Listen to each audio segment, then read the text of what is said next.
Holy words, long preserved for our walk in this world. They resound with God's own heart.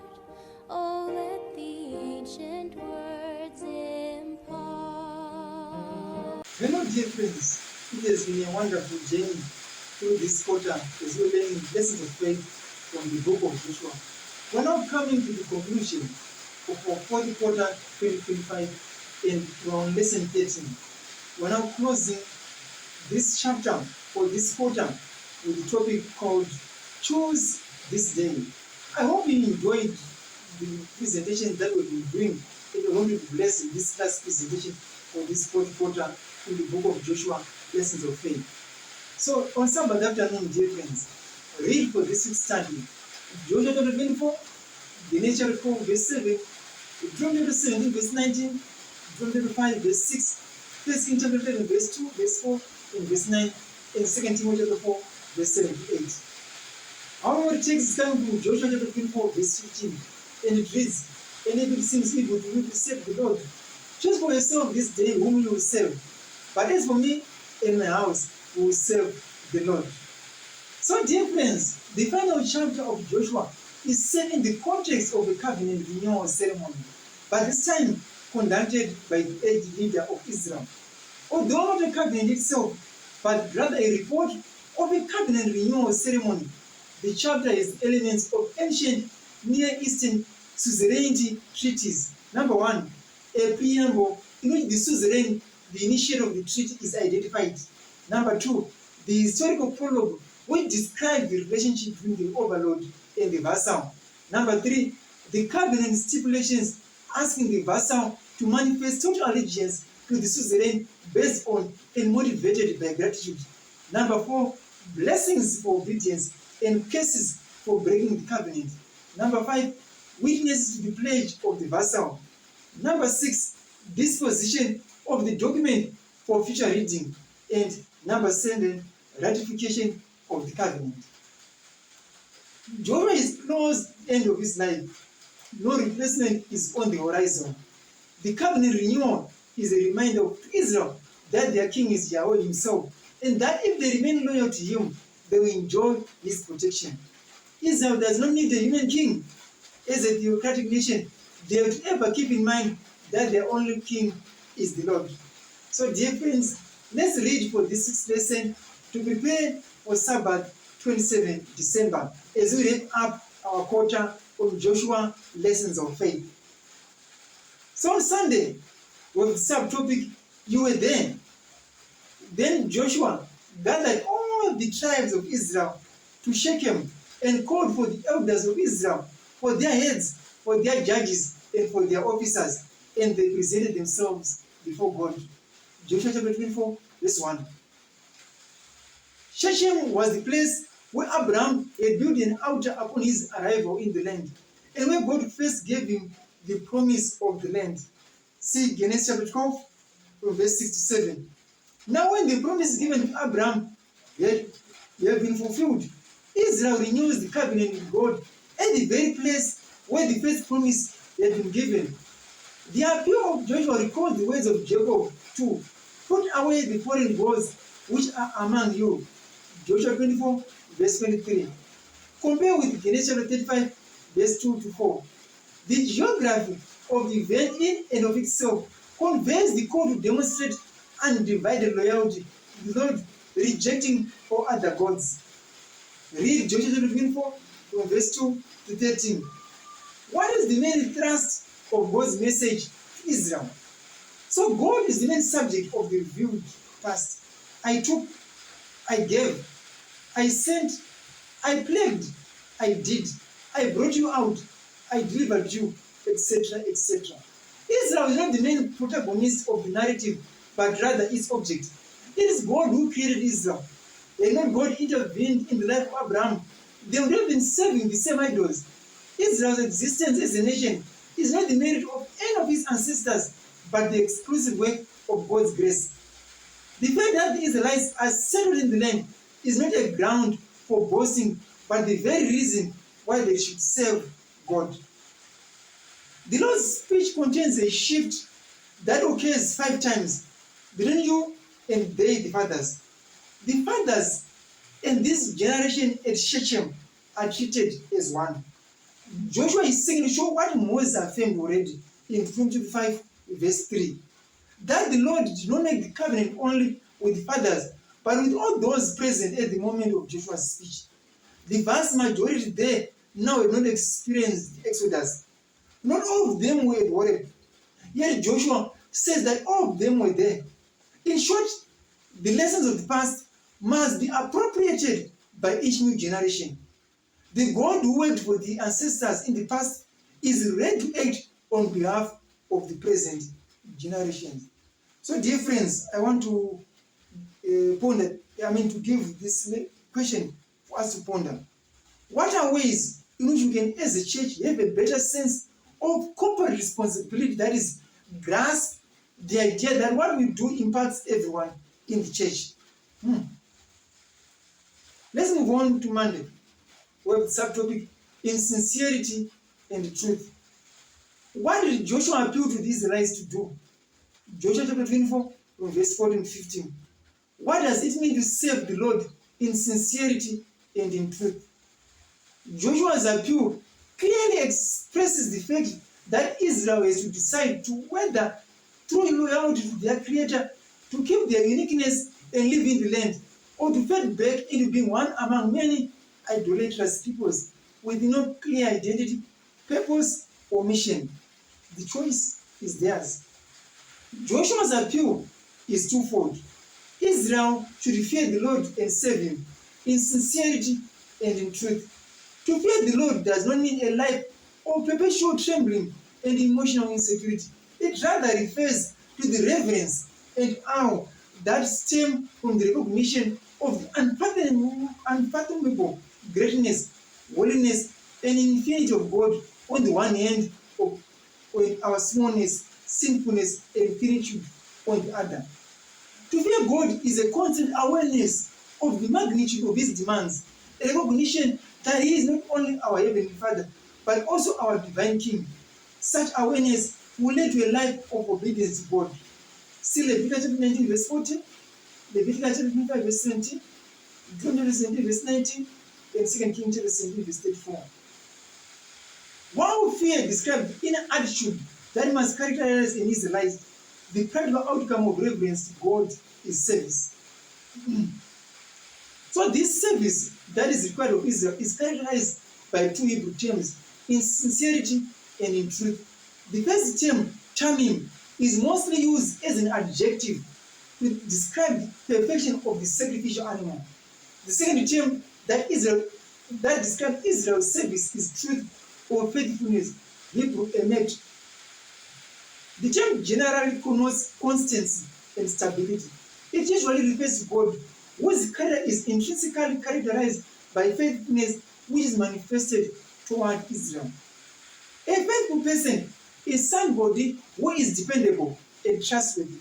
Basically, Joshua is asking Israel to demonstrate the same loyalty to God that God has displayed toward His people in the course of their history.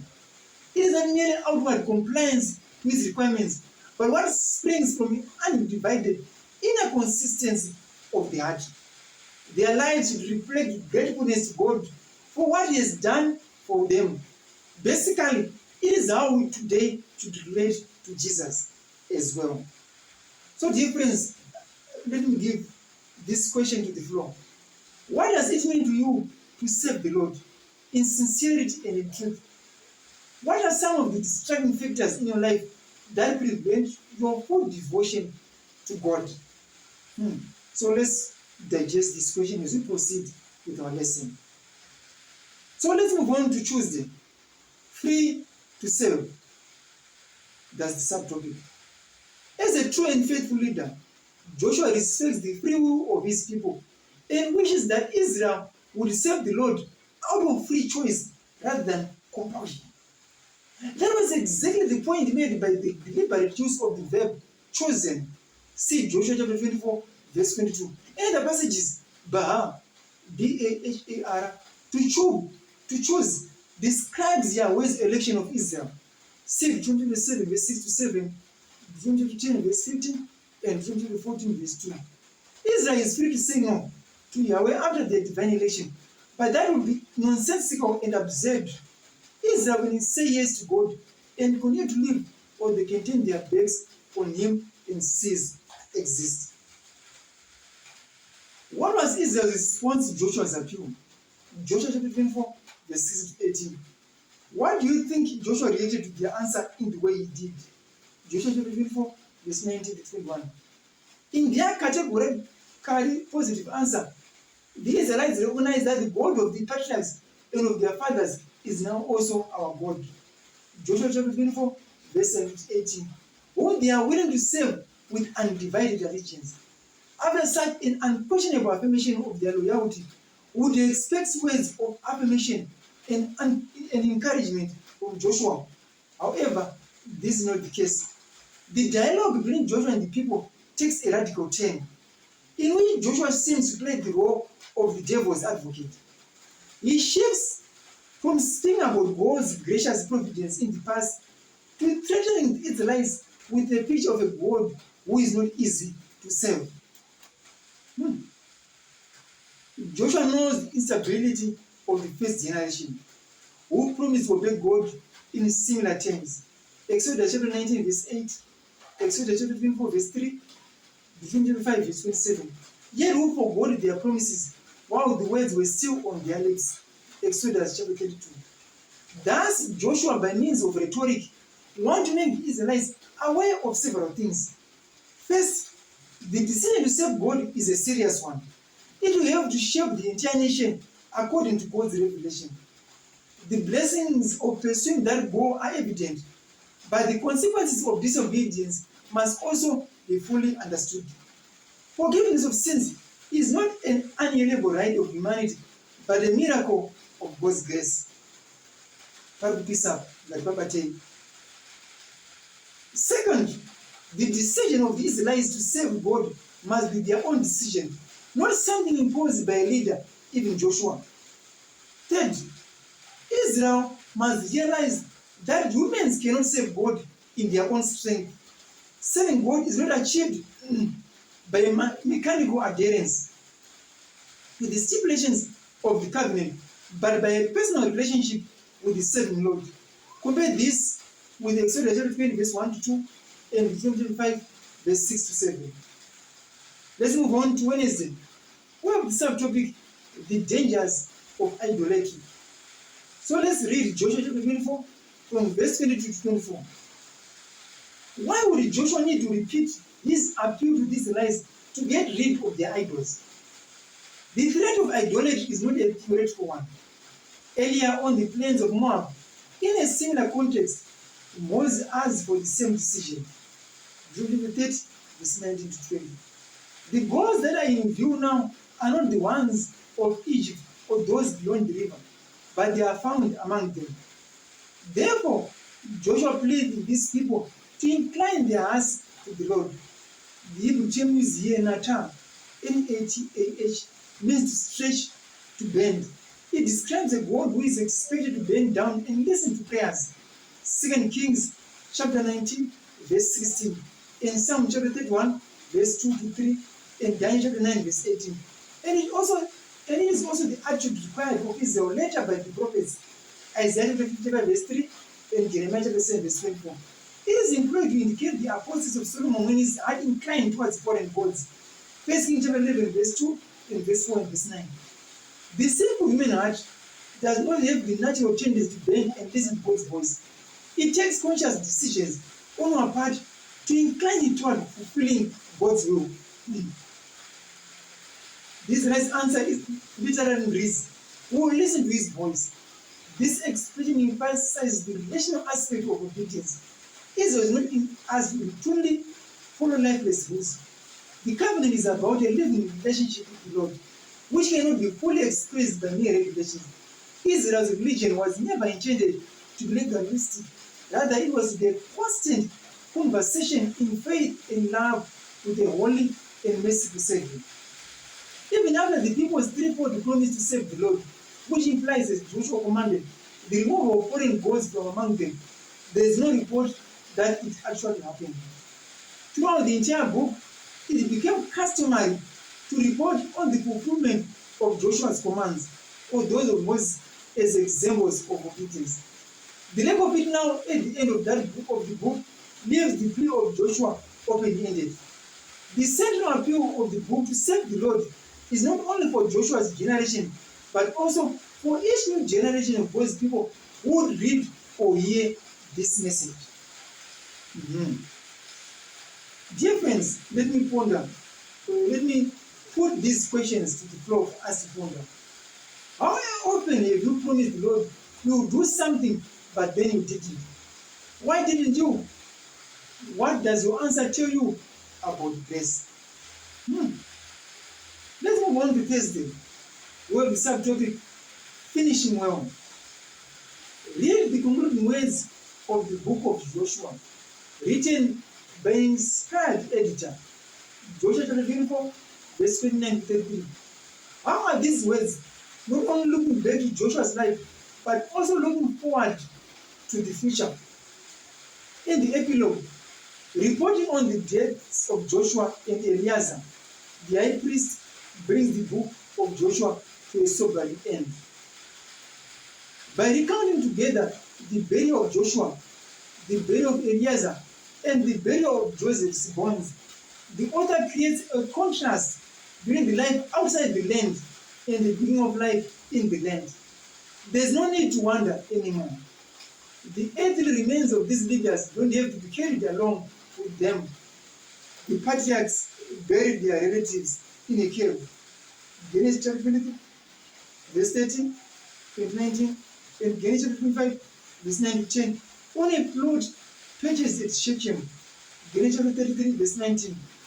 Now the nation buries its leaders in the territory of their own inheritance, thus having a sense of permanence. The promises given to the patriarchs have been fulfilled. Yahweh's faithfulness constitutes the historical thread that links Israel's posterity to its present and future. As the concluding paragraphs of the book link the whole narrative to a larger story in the past, they also open the way for the future.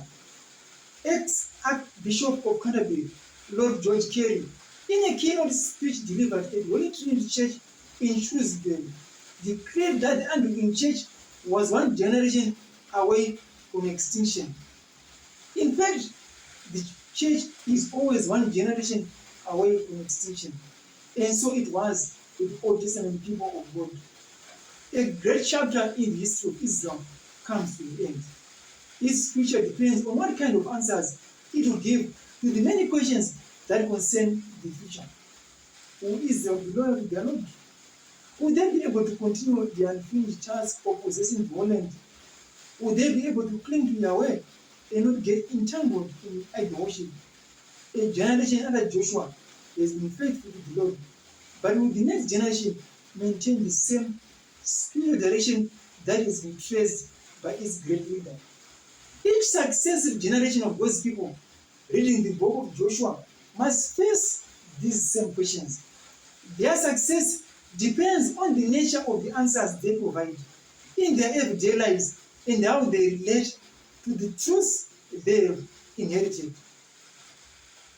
Joshua, like Paul, fought the good fight.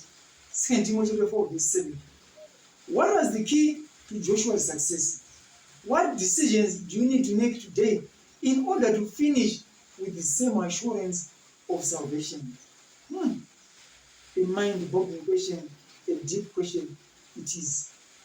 In conclusion, dear friends, I encourage you to grasp this lesson further and deeply. To read Ellen G. White, the book called The Pattern of Prophets, topic The Last Words of Joshua, page 522 to 524. Ellen G. White, in the book Signs of the Times, 1881, under inspiration, writes, among the multitudes that came out of Egypt were men who had been worshippers of idols, and such is the power of habit, that the practice was secretly continued to some extent even after the settlement in Canaan. Joshua was sensible of this evil among the Israelites, and he clearly perceived the dangers that would result. He earnestly desired to see a thorough reformation among the Hebrew host. He knew that unless the people took a decided stand to serve the Lord with all their hearts, they would continue to separate themselves further and further from Him. While a portion of the Hebrew host were spiritual worshippers, many were mere formalists. No zeal or earnestness characterized their service. Some were idolatrous at heart, who would ashamed to acknowledge themselves as such. End of quote. Ellen G. White, Sons of the Times, 26 May 1881, under inspiration also writes, this solemn covenant was recorded in the book of the law. To be sacredly preserved, Joshua then set up a great stone under an oak that was by the sanctuary of the Lord. And Joshua said unto all the people, behold, this stone shall be a witness unto us, for it hath heard all the words of the Lord which spake unto us. He shall be therefore a witness unto you, lest ye deny your God. Yet Joshua plainly declares that his instructions and warnings to the people were not his own words, but the words of God. This great stone would stand to testify to succeeding generations of the event which was set up to commemorate, and would be a witness against the people should they ever again degenerate into idolatry. End of quote. So, dear friends, as we conclude our lessons, the following discussion questions will help us to grasp deeply our lesson. Discuss the meaning of the expression, He, the Lord, is a holy God. He is a jealous God. Joshua 24, verse 19. In what sense is God a jealous God? How is our love for God connected to the freedom of choice He grants us? That is, could we truly love if we didn't truly have freedom? Can true love ever be false? If not, why not? What are some practical ways that leaders of the church today can pass on to the torch to the next generation? Think about the life of Joshua and the conclusion that in all his life, these lives served the Lord. What conclusion would you like people to draw about love, about your life? Thank you so much, dear friends, for tuning in. May you subscribe, like, share, and view this video. By so doing, you are going to increase the algorithm of the content of our videos. Many people are going to hear what we've been, these lessons we've been producing, and thereby you're going to do the faithful work of an evangelist, and the message will be preached to all the generation in the world. May God bless you as we graciously conclude this fourth quarter on lessons of faith from the book of Joshua. May God bless you. Elder Marandua signing out. Holy word.